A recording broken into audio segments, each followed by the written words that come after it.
Hello అండి, ఇవాళ మనము సింపుల్గా అండ్ ఈజీగా ఎగ్ ఫ్రై చేస్తామండి. ఇది ఎవరైనా చేసుకోవచ్చు, ఈజీగా చేయొచ్చు.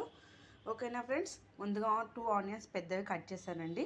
కొంచెం సాజీరా, ఒక ప్యాన్ పెట్టి ఇందులో మనం ఆయిల్ వేసామండి. ఆయిల్ ఎక్కువ వేస్తాను, ఫ్రై కదా.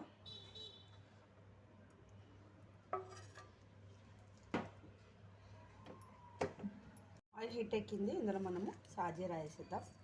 అలాగే ఉల్లిపాయలు. టైం లేనప్పుడు ప్లస్ కూరగాయలు లేనప్పుడు ఈజీగా అయ్యేది ఏంటంటే ఎగ్ కర్రీ అండి. బ్యాచిలర్స్ కానీ చిన్నపిల్లలు కానీ ఎవరైనా చేసుకోవచ్చు ఈజీగా. కొంచెం పసుపు వేద్దామండి. పసుపు సరిపడినంత. ఉప్పు వేసేది తొందరగా ఉల్లిపాయలు మగ్గుతాయి కాబట్టి తొందరగా ఉప్పు వేసుకుందాం. సండే యాక్చువల్లీ చికెన్ మటన్ తెచ్చుకుంటాం, కానీ వాళ్ళు ఏంటంటే రష్ ఎక్కువ ఉన్నారు కానీ మేము ఉండేది యాక్చువల్లీ ఖైరతాబాద్లోనే కాబట్టి రష్ ఎక్కువ ఉన్నారండి. చికెన్ షాప్కి వెళ్ళేంత టైం కూడా లేదు, మనకి ప్లేస్ కూడా లేదు. అందుకని వీటిని ఫ్రై అవ్వనిద్దాము. కరివేపాకు దగ్గర ఇది బాగా ఫ్రై అవ్వనిద్దాం. ఇందులో మనము వెల్లిపాయలు వేద్దామండి, దంచి.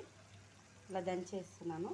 అల్లం వెల్లుల్లిపాయ ఉంటే వేసుకోండి, కానీ నేను ఏంటంటే ఎక్కువ మట్టుకు వెల్లిపాయలే వేస్తాను, ఎందుకంటే ఎప్పటికప్పుడు దంచుకొని వేసుకుంటే బాగుంటుందని నా ఫీలింగు. అందుకని ఇప్పుడు ఇందులో వేసేసి కారం వేద్దామండి. కారం కొంచెం బాగానే ఎక్కువ వేయాలి, ఎందుకంటే ఆనియన్స్ ఆల్రెడీ స్వీట్ ఉంటాయి కదా, అందుకని కారం కొంచెం మంచిగా వేయాలి. 4 ఎగ్స్ వేస్తున్నానండి నేను ఈ 2 ఆనియన్స్కి. ఎగ్ ఎక్కువ ఉండాలి, ఆనియన్ తక్కువ ఉండాలి నాకు. కొంతమంది ఏమో ఆనియన్స్ ఎక్కువ వేసి ఎగ్ తక్కువ వేస్తారు, ఏంటంటే ఎగ్ కర్రీ అంటారు అట్లా. ఇప్పుడు ఇది కలిపి మనం ఎగ్స్ బ్రేక్ చేసి వేద్దాం. ఇందులో 4 ఎగ్స్ తీసుకున్నాను, 4 బ్రేక్ చేసేసి ఎగ్స్ అయితే వేసేసామండి. బ్రేక్ చేసి వీటిని మిక్స్ చేయాలండి, బాగా మిక్స్ చేస్తేనే కర్రీ బాగా వస్తుంది. హై ఫ్లేమ్లో పెట్టి మిక్స్ చేసి మంచిగా ఫ్రై అవ్వనిద్దామండి. ఎగ్స్ని ఫ్రై అయితే ఆల్మోస్ట్ రెడీ అయిందండి. కొంచెం గరం మసాలా వేస్తున్నానండి. గరం మసాలా ఏంటంటే మంచి ఫ్లేవర్ వస్తుంది, స్మెల్ బాగా వస్తుంది కాబట్టి.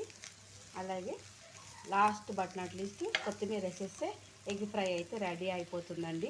ఒక 2 మినిట్స్లో స్టవ్ ఆఫ్ చేయొచ్చు. కర్రీ అయితే రెడీ అయిపోయిందండి. చూడండి ఎంత బాగా వచ్చింది. ఎగ్స్ అన్ని ఎక్కువ వేసాం కాబట్టి మనకి ఎగ్ ఎక్కువ ఉంది, ఆనియన్స్ తక్కువ ఉన్నాయి. కర్రీ అయితే చాలా బాగా వచ్చిందండి. టేస్ట్ చూసి చెప్తున్నాను మీకు, ఊరికే ఏం చెప్పట్లేదు. సూపర్గా ఉంది. వీడియో నచ్చితే లైక్ చేయండి, షేర్ చేయండి, సబ్స్క్రైబ్ చేయండి. Thanks for watching. చాలామంది సపోర్ట్ చేస్తున్నారండి నన్ను, చాలా థ్యాంక్స్ యూ సో మచ్ అండి. బాయ్ అండి.